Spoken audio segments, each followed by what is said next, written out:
Zwift Play Controllers retail for £99.99, although at the moment they are on the Zwift website as I record this video at £49.99, which makes them, in my opinion, pretty good value. To be able to fit these to your bike, you're going to need drop handlebars on your current setup, or you'll need to change your flat handlebars or aero handlebars to drop handlebars because they are designed to fit on the drops. Let's split their functionality into two parts: their virtual shifting and everything else. What exactly is virtual shifting? Well, let's have a quick look into it. In essence, virtual shifting simulates the changing of gears by varying the resistance that comes through your smart trainer. It's wireless, it's instant, it's smooth, and it's virtually silent. And of course, there's no chance of your chain coming off when you're trying to get into that right gear for your sprint finish. You get 24 gears with virtual shifting, which is more than you need in my experience. And it also has a much wider spread of gear ratios than any other setup that I've seen. The gears are evenly spaced, so you're never reaching as you go between gears and finding it too much of a jump or too much of a gap as you go down the gears. And therefore it doesn't cause you to lose your cadence rhythm either. And I should also say that the virtual shifting doesn't just work with Zwift, but I'll leave a link below and you can follow it if you are a Ruvi rider, because the virtual shifting now works in their game as well. Importantly, you don't need to buy the Zwift cog because it's a smart trainer that talks to the game, and it has absolutely nothing to do with the Zwift cog, which is purely just a mechanical item. There's no electronics in it whatsoever. So of course you could buy the Zwift cog and use that, but if you're not too bothered about changing the cassette on your bike, you really don't have to. Zwift recommends that you find a gear whereabouts the chain is at its straightest between the chain ring and the cassette, and then you just leave it there and forget about the gears on your bike and just use the play controllers to change your gears in game. Of course, this might take a little bit of adaptation. You'll still be reaching for your normal gears, shall we say, on the bike, and you need to obviously learn yourself out of that habit on your indoor setup, but it's a pretty quick learning curve. And the first few times you'll do it, you'll realize that you've made a mistake and you'll pretty much work it out of your indoor cycling very quickly, I'm sure. Once you're all set up and you've fitted the play controllers onto your bikes, it's the long black button next to the orange buttons on the front that controls the virtual shifting, up and down on either side. The second part of the play controllers functionality is controlling the in-game menus and various features that you can do within the game. So in no particular order, this would include the steering and the braking that I mentioned earlier, and it includes being able to use the action bar that you normally see when you tap on a screen or click a mouse button and it pops up at the bottom of your screen. You do all of this using the buttons that are on the play controllers, the arrow buttons on the left-hand side, and the PlayStation type controls on the right. It's very convenient, it's very easy to use, and don't forget, I'll give you a live demo of it a little bit later on in the video. For those of you who are considering purchasing this, Eric at Zwift Insider has a great crib sheet with all of the functionalities in all of the different type of ride environments that you can do within inside Zwift. So I'll leave a link again in the description below, and Zwift Insider is a fantastic resource. I thoroughly recommend that you visit his website. But at the beginning of the video, I did say I was going to give you my top 5 reasons as to why I think you might want to upgrade. So number 1, it makes the game more immersive. You don't have to take your eyes off the screen. You don't have to take your hands off the handlebars. Everything you can do, except actually sending a message, although you can make the message box itself pop up, you can do whilst you're riding and completely absorbed in the game. Number 2 is the super smooth virtual shifting. And it really is super smooth. It's seamless, it's instant. I've had 0 problems with it. And it just gets rid of an awful lot of noise. You don't get any of that jumping between gears. It just makes for a nicer riding experience altogether. Number 3, more ride-ons. You can do ride-on bombs by holding the ride-on button, and it will give a ride-on to everybody who's within a certain vicinity around you, which of course only makes you more popular in the game. And who doesn't want to be more popular? The 4th reason is important for racing. You can time your power-ups to perfection. You're not looking to tap on an iPad screen. You're not trying to hit a key on your keyboard. It's literally there the moment that you want to release that power-up to win that sprint finish or conquer that hill. It's available to you and you don't have to look away from the screen whilst you're doing it. And the fifth reason is that the steering can give you an advantage in the game. So the first way is you can shorten the course. You can steer into the corners and take the shortest route in much the same way as you would when you're outdoor cycling. Secondly, you can position yourself in the draft. So you can position your bike where you want it to be in the pack and make the most of the draft. And equally, you can stop people getting into your draft by steering to one side or the other. Particularly useful when you're going for that sprint finish. Now I have to say that in quite a lot of the racing that you see on Zwift at the moment, steering is disabled to make it fairer for everybody who doesn't have it. But it's still available in some of the races and it is available in the rest of the game. So there you have it. All that you need to know, my 5 top reasons as to why I think it was worth my while upgrading my indoor setup, and it could well be for you as well. So let's have a look at that in-game demo now, and I'll take you through exactly how it all works. Here I am in the home screen of Zwift, and what we're going to do is look at the settings first for the virtual shifting, and basically you need to come to this hardware tab here, and then if you look here in the menu, you've basically got obviously a trainer difficulty that you'll have normally, and then you've got the shift style. So I have it in sequential, which basically is 1 to 24. Don't forget, I'm riding the Zwift Ride, so I've got the Shimano style shift patterns as well.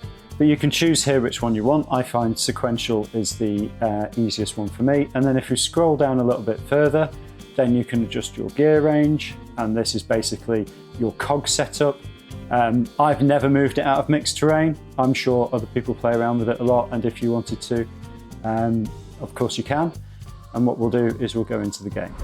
Okay, so we're joining Maria as a robo pacer.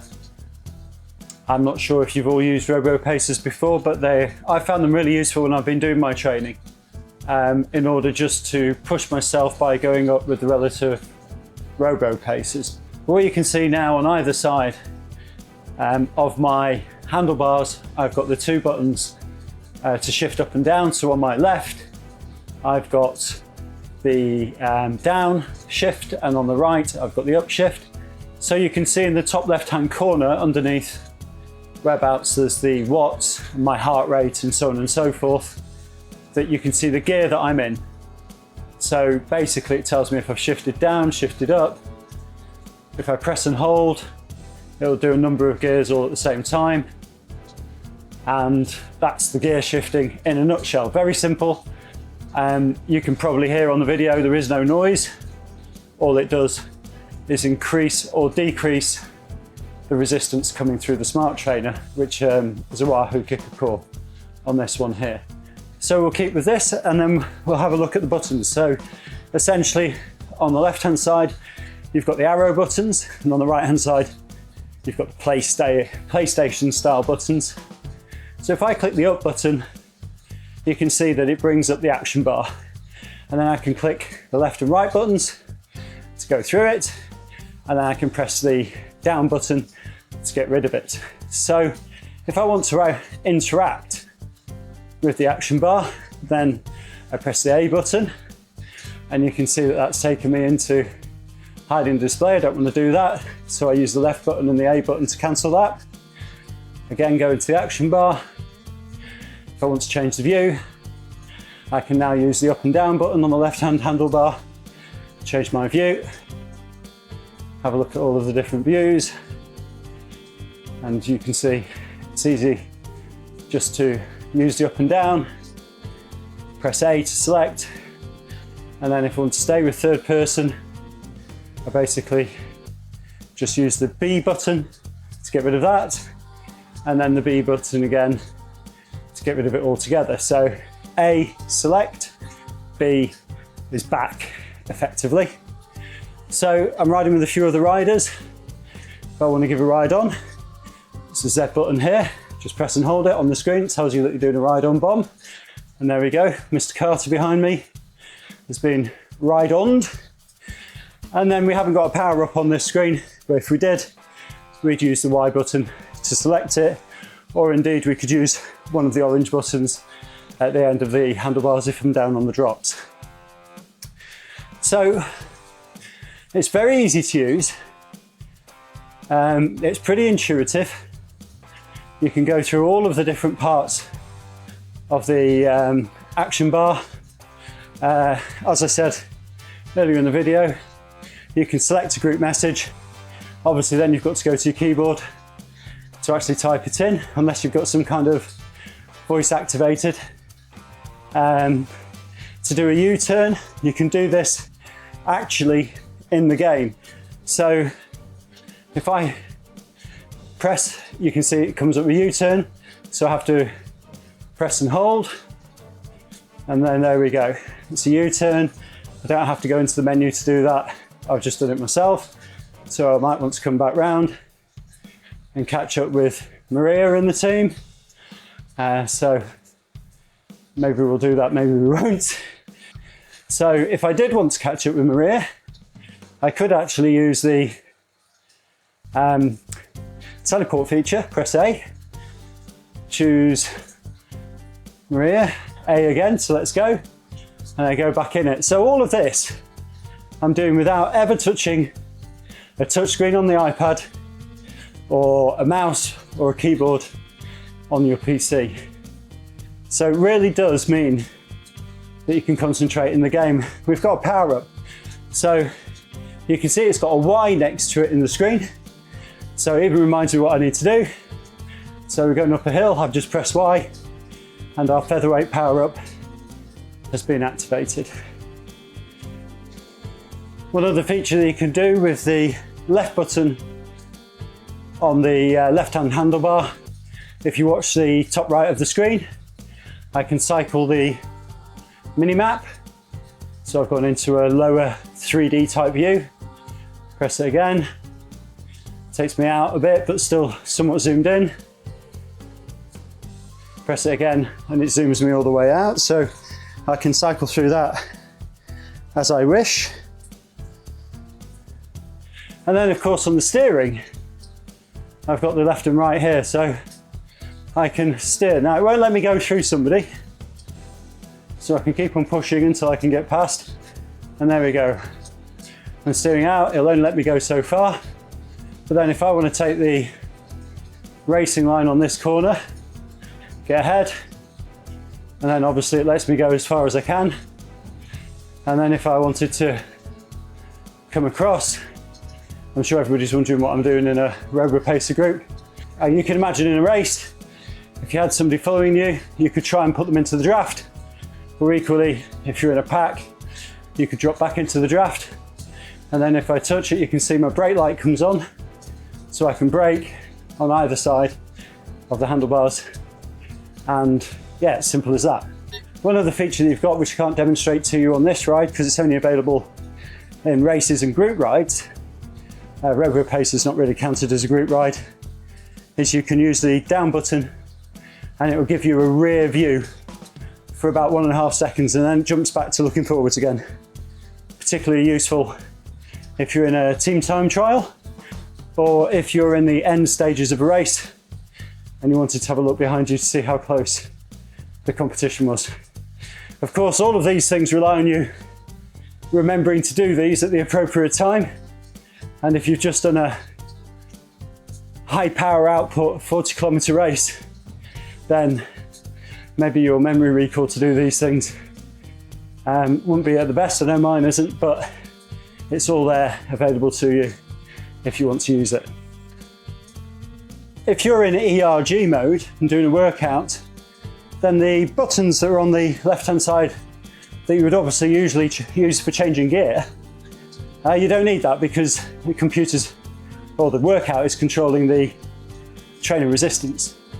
So then they switch over to a different function, which is to increase or decrease the intensity of the workout, which, if you've done them, they're based on your FTP and then set at so many watts for so much time. If you feel like the workout's too difficult, you can use the buttons to decrease the intensity of that workout. Or if you're feeling like you're super strong that day, then you can increase the intensity. Thanks very much for watching. I hope you've enjoyed the video. If you did, please like and subscribe. If there's anything I've missed or anything you'd like to know more about, please let me know in the comments. And I look forward to seeing you on the next video.